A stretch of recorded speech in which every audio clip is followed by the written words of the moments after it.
Nakasimana nga sigigulan. So, maning gamay ra kita, no? Guwapo nga atong topic karon. Kaminyoon, sakramento sa kaminyoon. Human naman kita sa sakramento sa pagkapare. So, kining sakramento sa pagkapare o sakramento sa kaminyoon, mao ni sila ang tawag nga sacraments of service. Okay? Kaya sa pagkapare, nagserbisyo ka. Sa kaminyoon, nagserbisyo po ikaw. So, kung ikaw, lalaki, no? Or babae, mapili ka nining duha. Dili pwede duha imong kuwaon. Pagkapare ka niya, magminyo po ka. Pili lang kag-usaan eh. Okay? Ang title sa atong lecture karon is God Made Marriage. According to science, the simplest form of living creature is a cell. Kanang atong lawas divided by into kuana siya, system. Yang system na divide sa mga organ. Ang organ na divide into tissue. Ang tissue na divide into cells. So ang cell mo na pinaka gamay nga bahin sa kinabuhi. Ang cell, para mudaghan, mohinahinay na siya tubo. Mohinahinay na siya kadako. Hantod, nga mudubli ang iyang nucleus, ang iyang mga ribosome, cytoplasm, o mga mitochondria, mudivide, mudubli. Dugayan, mohinahinay siya katunga. O, ang usa ka cell nahimo ng duha. Ingana mudaghan ang cells sa atong body. Paghimo og tawo, kung ang Ginoo mohimo og bag-ong tawo, pwede unta nga ingani nga pinagi. Nga imagine ninyo si Brad Mario, kung gusto ang Ginoo mohimo og bag-ong tawo, mudako si Brad Mario, mudako hantod, muduha iyang ulo, muduha iyang tiyan, muupat iyang tiil, ya mapikas siya, matunga niya, nana po yung bagong tao, no? Pwede ang Ginoo mohimo og tao ingana, mo-divide lang ba niya, mudaghan. Pero dili ingana ang paghimo og tao sa Ginoo. Ang paghimo pwede pod nga kung mohimo ang tao Ginoo, pwede sab nga mugawas lang kalit sa yuta bagong tao.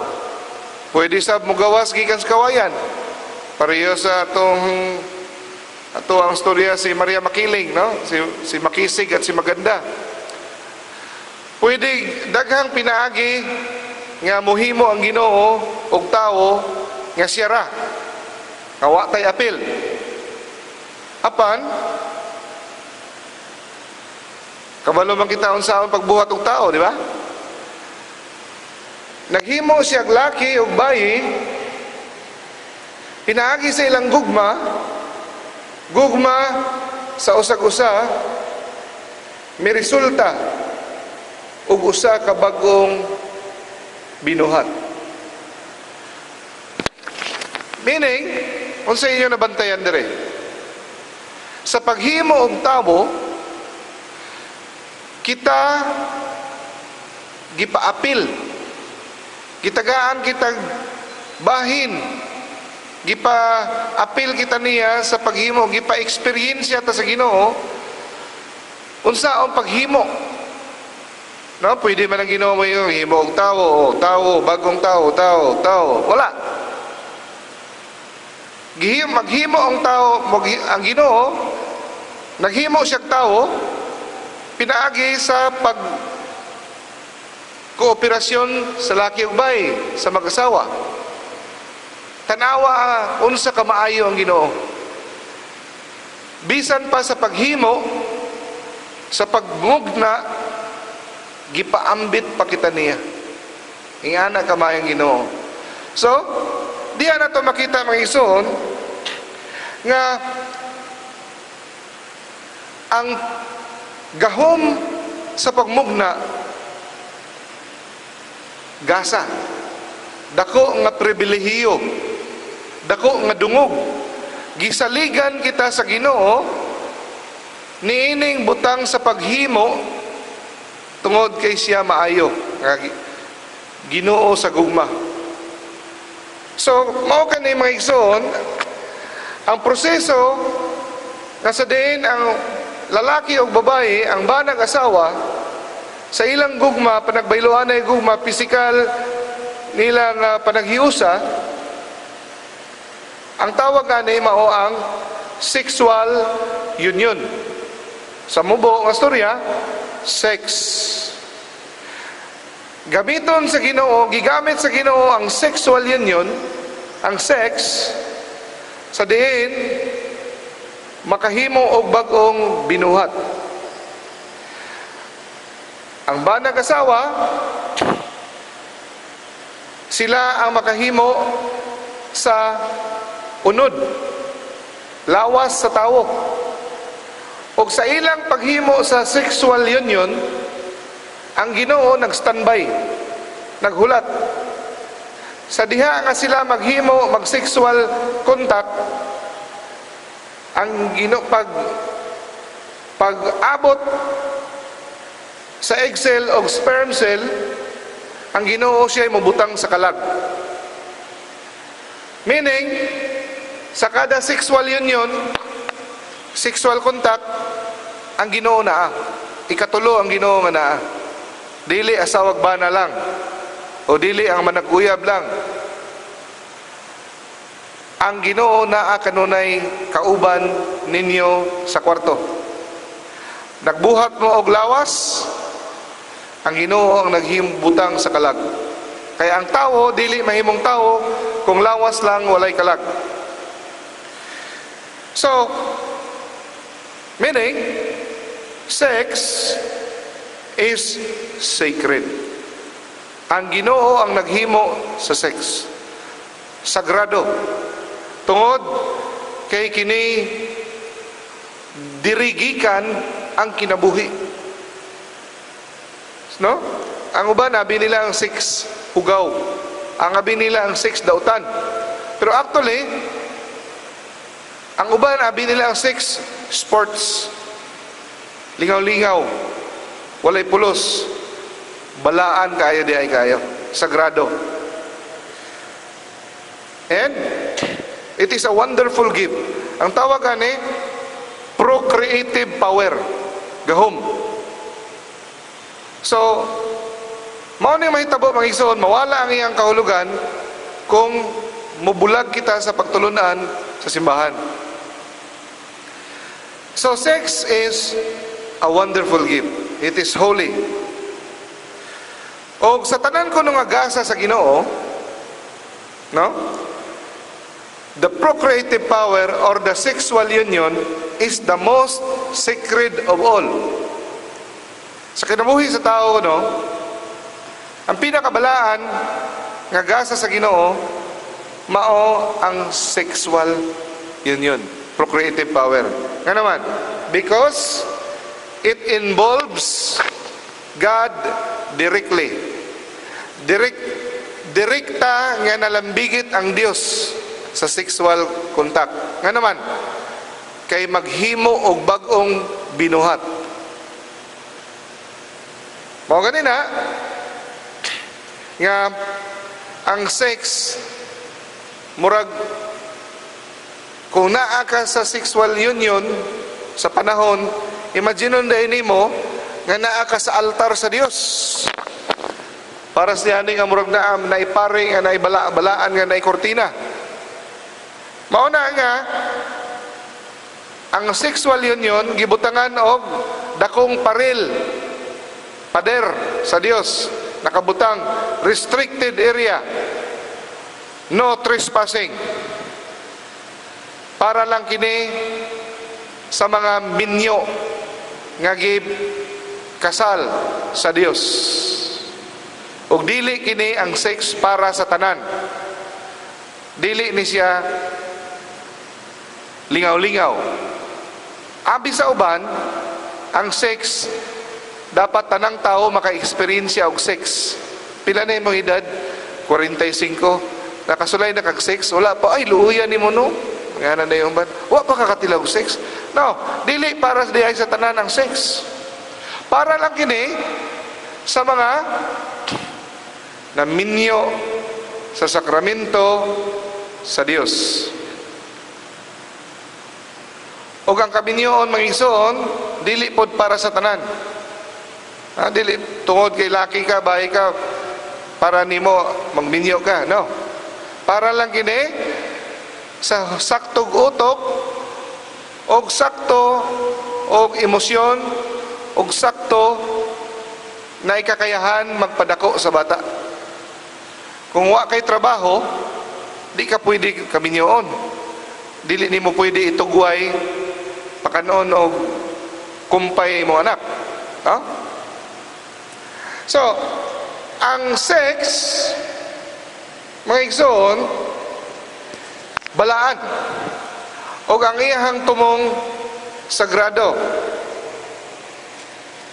Kung imong kuhaon ang sex sa iyang saktong gamit, diha siya mahimong dautan. Usa ka balaan nga bagay, kung imong gamiton sa walay kapuslanan, like for example niini, this is premarital sex, managuyab, wala makasal sa simbahan. Bisan pag nakasal ka sa huwis, sa mata sa Dios, wa ka makasal.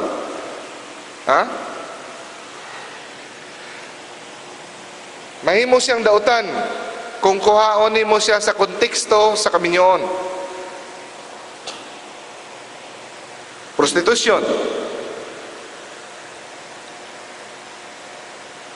panapaw, adultery. Mga estudyante, gihimo ng gisunod ang mga idol nila sa TV. Premarital sex, mawala ang iyang meaning. Pornography sa internet, magazine, mga bold. Lalaki. Kay nawala naman, kay wa naman, nagpalayo naman kita sa pagtulunan sa simbahan. Abi nato ang sex para sa tanan, nga ang tanan maka-experience. Lalaki man may lalaki, unsaon man unsaon man namo nga naibog man mi sa kusag-usa. Abi ni gugma man mi nahigugma. Ulag di ay. Baik-baik. Tungod kay ang sex para kanila enjoyment, pagpautwas sa ilang mga lawas nung kailibgon. Homosexuality, tanawa ninyo mga idol sa showtime. Abi nimo mga buutan, tanawa si Vice Ganda, proud to be gay. Si Colin Garcia, gay is fierce. Si kisaning anak ni Sasha Padilla, isa kayo ni? Si Karel, gay is cool. Kini sila sa ABS-CBN nag-promote og homosexuality. No, kadiminyohan ng ABS-CBN.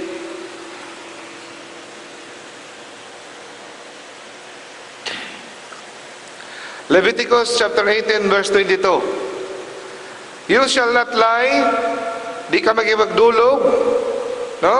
With mankind as with womankind, it is abomination. Gikapungtan sa Dios. Contraceptive mentality, pills, Ligate,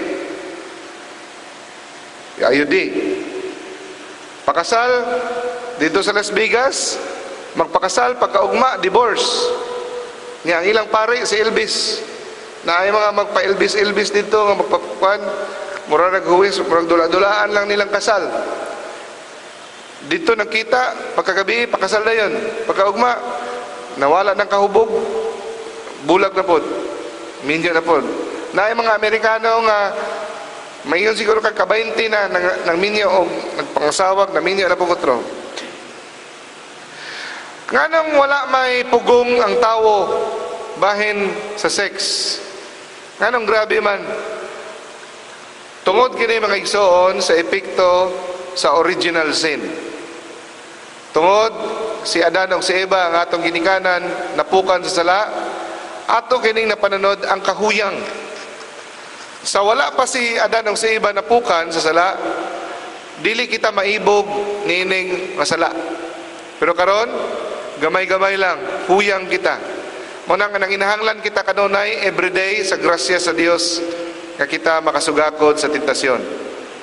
According sa third secret of the Fatima, sa pakita ni Mama Mary sa tulo ka bata, kay Lucia, kay Jacinta o si Francisco, ingon siya, ang kadaghanan nga sala nga mo'y pagkatagbong sa impyerno tungod sa sala sa kaputli, sexual immorality.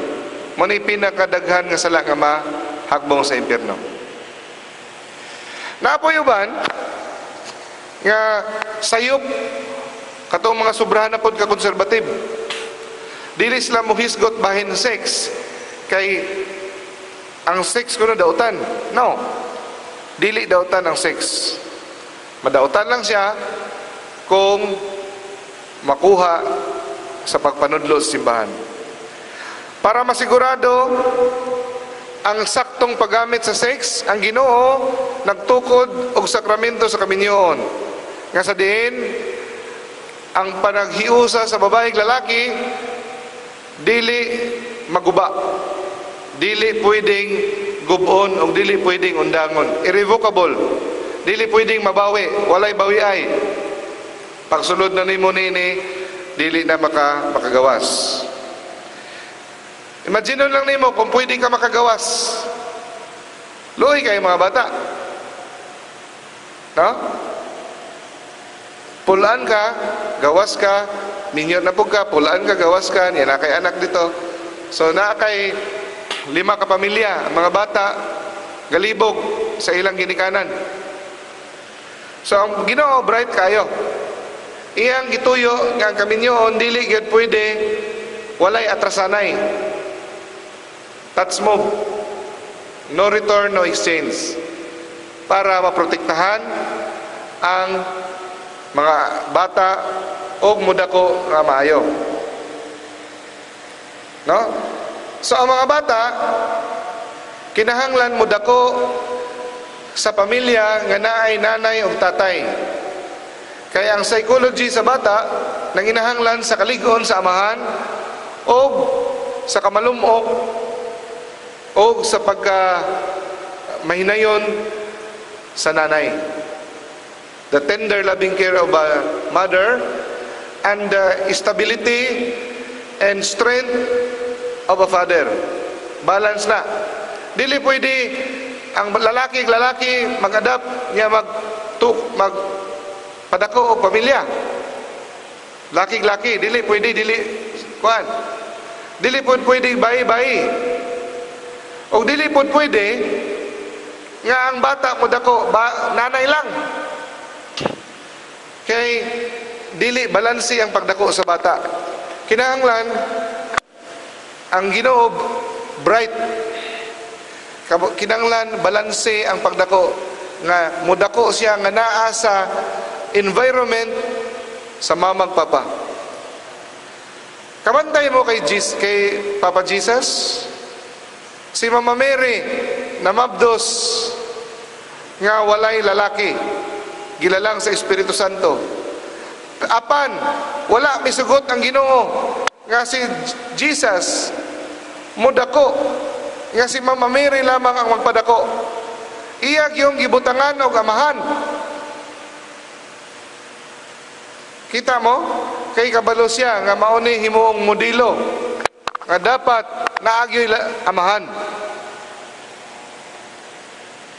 Og dili lang sa pagpadako, ang kaminyoon, ang kapuslanan sa kaminyoon mao nga mukomplement ang babae sa lalaki. Naay wala sa lalaki nga naa sa babae, naay wala sa babae nga naa sa lalaki. So naa sila'y kulang kada usa. Sila magkakompleto sa kada usa. pinaagi sa ilang panag-uban, ang ilang panag-uban nga duha mao'y makapasantos nilang duha. They will contribute to each other's spiritual growth. Makatampo-tampo kada usa sa ilang tagsa-tagsa ka espiritual nga kinabuhi. Okay, sa paghimo sa Ginoo sa kaminyoon, iya gyud ding strikto nga iyang gipatuman nga usara gyud dili pwede magbuwag. Usara gyud ang asawa o gabana, usara gyud. No? O diha nato makita ang epekto sa mga panagbuwag sa bana o asawa, epekto sa mga bata magadik-adik, o naa dito sa mga juvenile nga mga pirsuhan, resulta sa mga krimen. According to statistics, mas daghan ang krimen sa o mga bata nga magpabadlong gikan sa broken family. Kini nga balaod sa Ginoo nga usa lang gyud ang asawa, usa lang gyud ang bana, iyan ning giluagan, iyan ning gitagaan o eksepsyon, murag gitagaan niya excuse. Kano sa panahon ni Abraham o ni Jacob, pagkahuman sa baha, pagkahuman kay Noe, siyempre nahurot ang tao. So sa inyo mabasa sa Bible, si Abraham, makuha ninyo nga dili lang usa iyang asawa, si Jacob dili lang usa iyang asawa, no? Tungod kay para mupaspas pagdaghan ang tao. Pero pag humani ini, no? Gikan nga ang mga Israelita nakagawas na sa Egypt sa panguluhan ni Moises, gibawalan na dayon niya ang pagminyo og daghan. Katulang to nga panahon nga iyang gitagaan og excuse kay ang mga tao gamay nahurot. Okay?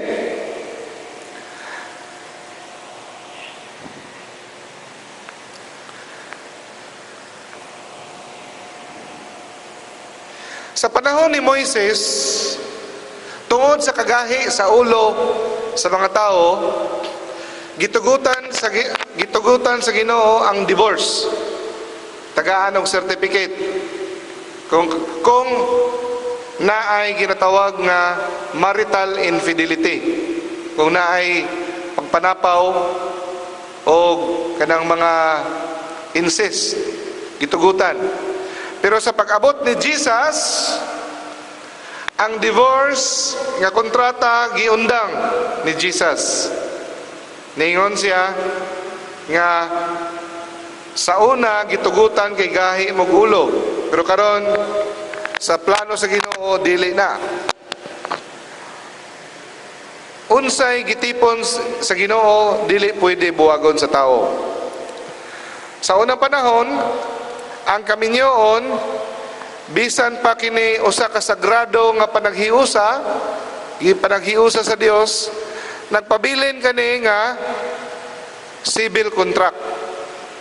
Pero sa pag-abot ni Jesus, gikuha kini niya gikan sa pagka-civil contract o gihimo gipa-elevate niya, gipataas niya sa ranggo nga sakramento. Okay? Unsa may meaning sa sakramento, mga igsoon? Ang kaminyoon gihimo niyang agianan o grasya. Kabalo mo unsay sakramento? Ang sakramento usa ka simbolo nga makita gitukod ni Kristo para muhatag og grasya.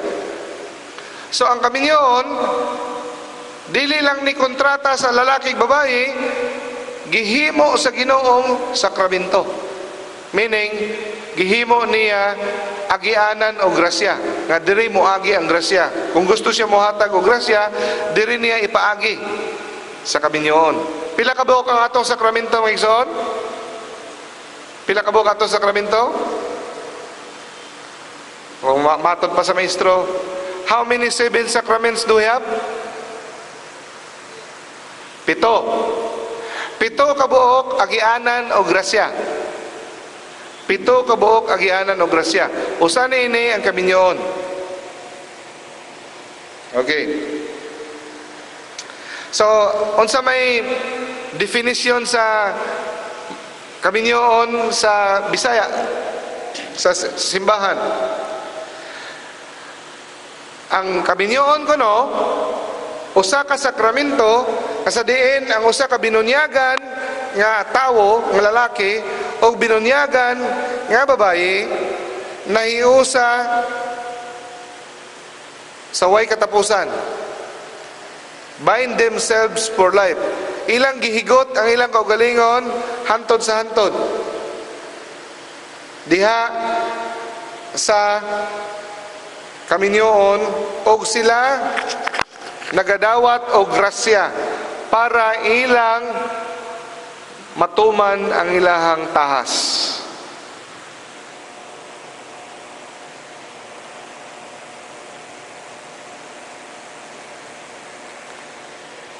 Di ba mga igsoon ang pagkapare lisod? Grabing tentasyon, grabing kakapoy, o ang pare nang hinahanglan og grasya. Mao na nga sakramento sa pagkapare, diha sila makakuha grasya para makatabang nga makasugakod sila. Pero niingon dire, walay labot sa pagkapare ang sakramento sa kaminyoon, ang kaminyoon mismo. Nang hinahanglan og dako kayong grasya. Ay kung walay grasya, di gyud ka makasugakod sa kaminyoon, puwerteng lisura ang kaminyoon. Ha? Kinsay minyo dire alsa kamot? Kinsay dili minyo alsa tiil? Joke lang. So, kamo maka witness unsa kalisod ang kaminyoon. Sa una, lami hikap-hikapon ang nawong sa inyong asawa. Lami hikap-hikapon ang nawong sa inyong bana. Karon, lami kumuton, no? Lami magsinuplado, sinuplada, no? Sa una, sa bago pang kasal, ang inyong team song, Himaya sa Diyos. Himaya sa Diyos. Team song ninyo sa simbahan. Pag after 10 years, sa team song ninyo sa simbahan, kunin mo, O Diyos, at tanggapin mo, no? Imuha na ni Lord. So, bisa ko nung unsa ka ka-compatible, bisa ko nung unsa kagwapa o kagwapo sa imong bana, na agi kinaiya ko nung nga manggawas. Ang pagpadako niya na niya lahi sa pagpadako nimo. Kung uyab pa ko mo, di pa na siya magawas. Bisa pa ko nung unsa mo ka-compatible, nagpuyo mo day in and day out, year after year, with their faults, personality defect. So kana ko nung inyong mga imperfection, ang inyong mga bikil, mga pagkukulang sa usag-usa, makatabang di ay kuno na, no? Fault, adjusting little by little, ang imong pag-adjust, adjust, no? Ang inyong panaghiusa gikan sa inyong pagkadili parehas. Okay? Mura ko nung alibangbang. Ang alibangbang sa di pa mo gawas ang niyang pako, moagi siya niya ng kukun. Maglisod o gawas, perting lisura. Pero moabot ang panahon nga maka-adjust na kuno mo. Imagine ninyo, kung ang kaminyoon tugtan sa Ginoo nga kung dili nakaganahan pwedeng ilisan.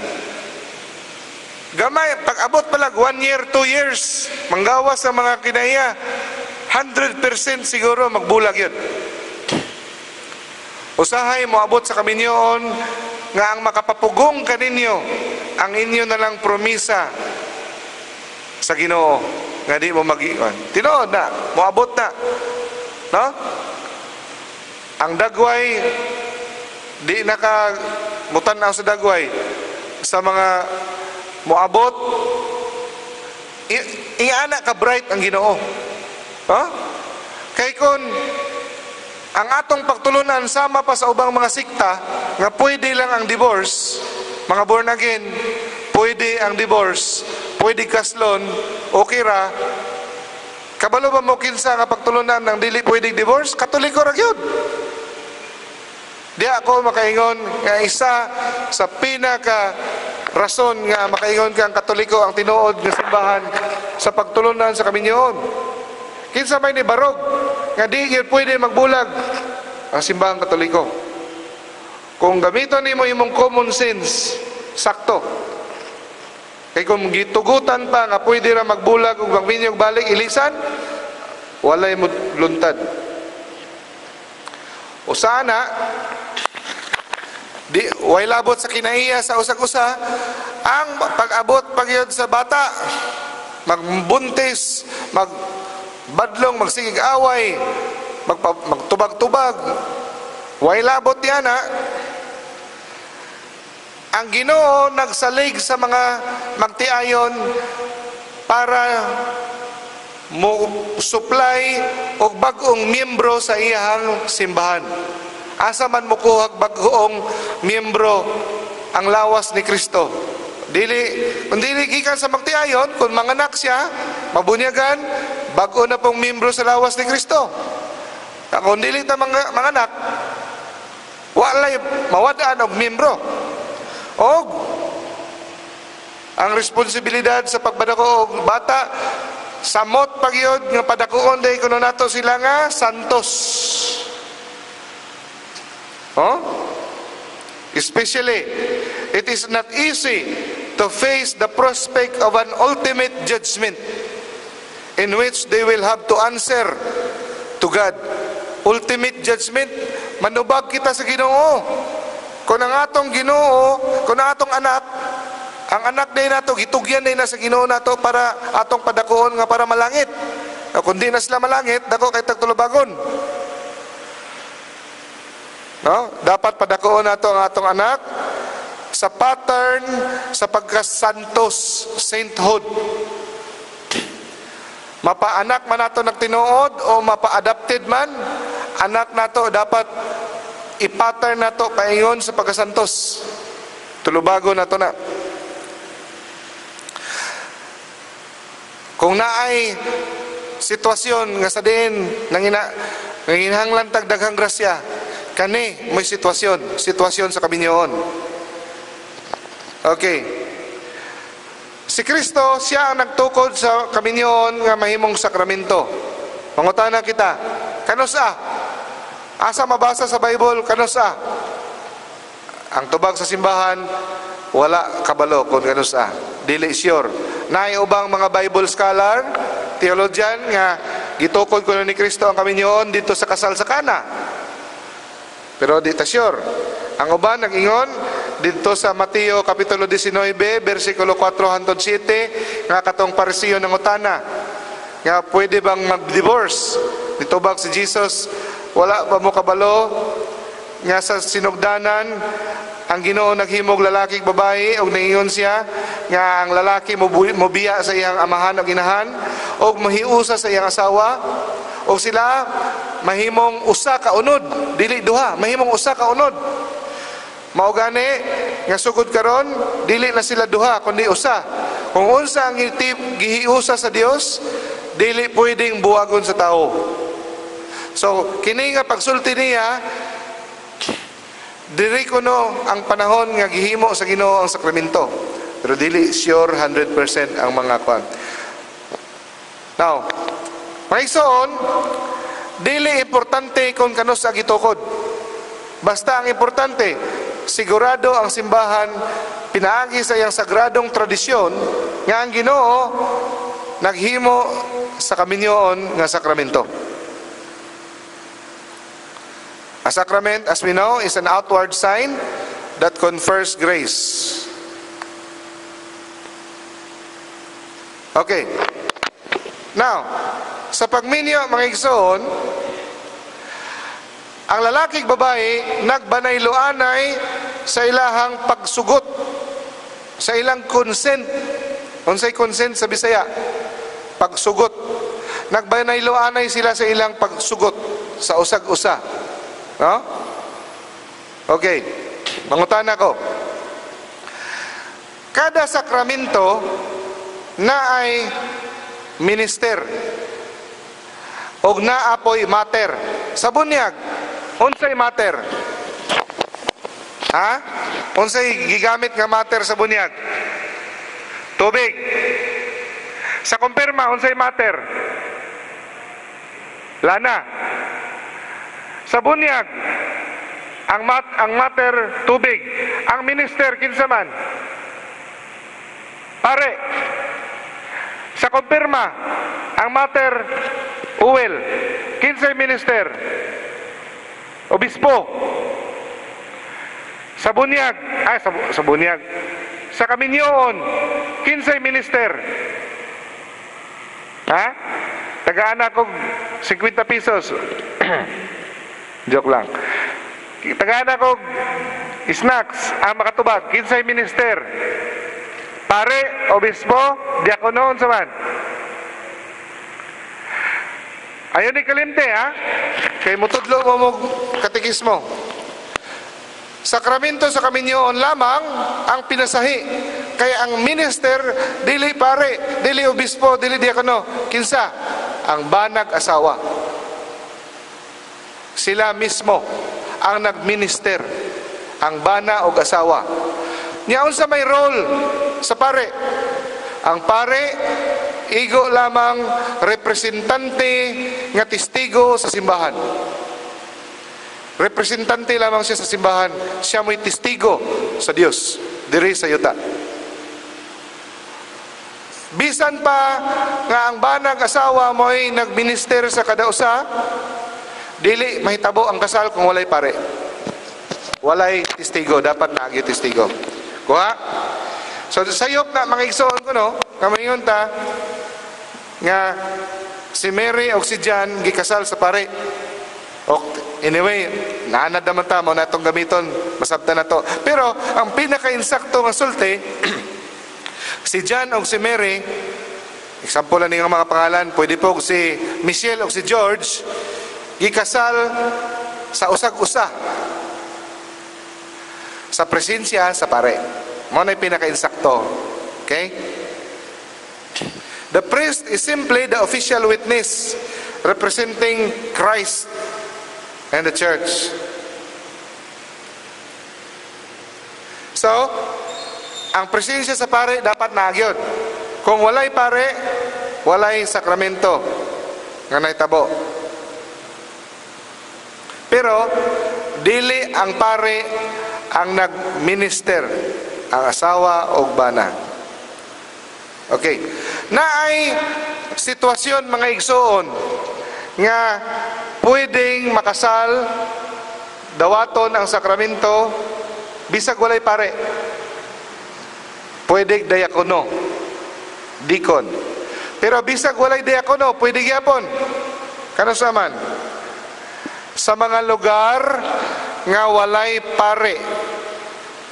For example, Africa, magpakasal sila.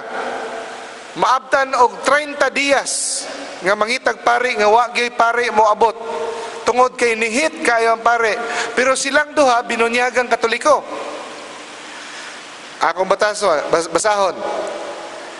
If a baptized couple wish to marry, but it is impossible for them to reach a priest for 30 days or more, the church legislates that they may exchange marital consent.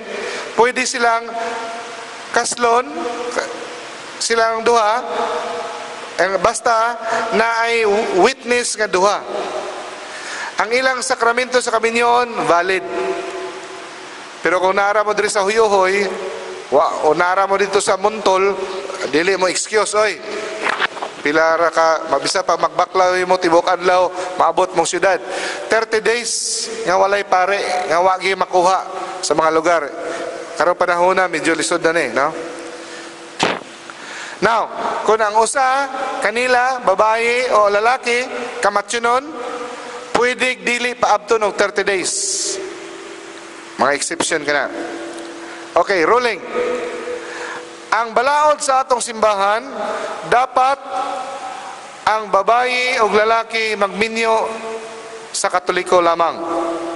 Mao na'y balaod. Dapat ang Katoliko maminyo lamang og Katoliko. Okay? Mao ginay kagustuhan sa simbahan bilang magbalantay. Pwede ba kaslon ang dili Katoliko sa Katoliko? Pwede. Pero kung sa kuan pa pasumbingay, bugat ang abaga sa simbahan nga mutugot. Mutugot siya pero bugat iyang abaga. Nga naman, kay kabalo siya unsay mahitabo sa future. Sa 2,000 katuig nga eksperyensya sa simbahan, iyahang nabantayan nga kasagaran gyud sa Katoliko, maminyo og dili Katoliko, lisod gyud ang pamilya. Mao na, kung di gyud malikayan, kay naa namang gyud, mutugot siya, mohatag siya dispensation. Pero kung ikaw dili ka maminyo og Katoliko, nga dili ka magpakasal sa simbahang Katoliko, dapat gyud mananghid sa obispo. Kung ikaw magpakasal sa simbahan sa iglesia, kaya ang imong asawa iglesia, wa ka mananghid, mortal sin. Okay? O pwede nga ang imong kasal dili madawat, dili sa mata sa Dios, dili valid, no? A dispensation for the requirement of the presence of the priest may be granted for serious reason. For example, naghangyo nga didto lang yun magpakasal kay gusto yun sa imuhang asawa nga sa born again nga pastor yun kaslon. Pwede na, basta mananghid sa obispo o musugot ang obispo. Kung musugot ang pastor, pwede ang pare mo attend sa misa dito sa UCCP, o ang pare pwede makadugang og hatag og seremonyas, mga prayers, o pwede po siya kahumili kung musugot ang pastor. Importante, daghan na kayo karong mga igsoon nato nga magpakasalang dito sa iglesia, magpakasal sa born again, UCCP, aglipay, way pananghid sa obispo. Mortal nga sala. Apostasy. Okay.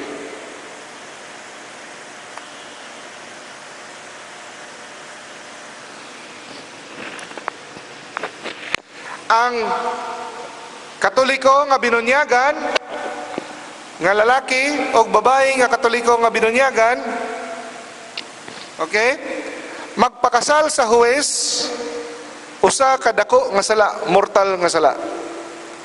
Sa ilang pagpakasal diha sa atubangan sa huwes, nakahimo silang mortal nga sala, insulto sa Dios. Okay? Okay. Ang duha kadili Katoliko, born again o born again, or butang ta dili walay Ginoo, dili Katoliko, dili mo to Ginoo, nagpakasal sa huwes, unsa may resulta na? Dili Katoliko, dili Katoliko, parehong dili Katoliko, nagpakasal sila sa huwes. Ang ilahang kaminyoon, legal. Ha? Legal. Meaning, sa huwes sila napakasal, nagbulag sila, nga ikaw minyo, ay ikaw ulitawo, Katoliko, ulitawo, nga kini, kinasal sa huwes, dili Katoliko, nagbulag, dili nimo ni pwede minyuan. Kaya sa mata sa Ginoo, kasal sila. Kuha? Ang kasal sa duha kadili binunyagan nga Katoliko, ang tawagan ni natural marriage. Okay? Sa mata sa Dios, girespeto sa simbahan kana nga minyo sila. Pero kung ikaw Katolikong binunyagan, dapat sa simbahang Katoliko ragyog ka magpakasal. Mayong kag unfair, sila man lagi dili binunyagan, nagpakasal sa huwes o sa ilahang mga simbahan, girespeto sa Dios. sila mana kay di sila Katoliko. Pero kung ikaw binunyagan, dapat wa na ilaing lugar nga ikaw pakaslon sa simbahang Katoliko ra gyud. Okay. Kita kaning nagkasal nila, nagkurbata. Pare nila, kurbata, dili ni pare. Pastor ni. Kung ang duha ka born again, nagpakasal sa ilang pastor, gi-consider kani sa simbahan nato sakramento. Gi-consider sa simbahang Katoliko ang kasal sa mga born again o sa ubang mga Kristiyano nga mga sikta sakramento. Kabalo ba mo nga duha ka sakramento ang gidawat sa simbahang Katoliko sa ubang sikta? Bunyag o kaminyoon. So kung ang isa gibunyagan sa simbahang born again, gibunyagan sa ngalan sa Amahan, sa Anak, sa Espiritu Santo, valid ka na. Gidawat ka na sila nga Kristiyano. Ang balaod sa simbahan nga ang Katoliko dapat magminyo og Katoliko. Okay? Kitugutan na lang ni tungod kay nagkaibugay naman yun, no? Pero naay kondisyon, tugutan sila basta ang Katoliko nga lalaki or babae magpuyo sa usa ka Katoliko nga pagtuo. O paninghuaon niya nga iyang anak mapatubo niya sa pagtuong Katoliko. Pero bisan pa sa mga pag-warning o pagpahimangno, subay sa eksperyensya, 2,000 years of experience na ay pagkahuyang, pagkawala sa pagtuo sa usa ka sa babae o sa lalaki nga Katoliko kung siya maminyo og dili Katoliko. Tungod kay ang mga bata, no, mawadaan og pagtuo ang mga bata kay makita nila ang basic ingredient, unity of faith, wala. Okay? So diara kita taman. Padayon next week ang topic nato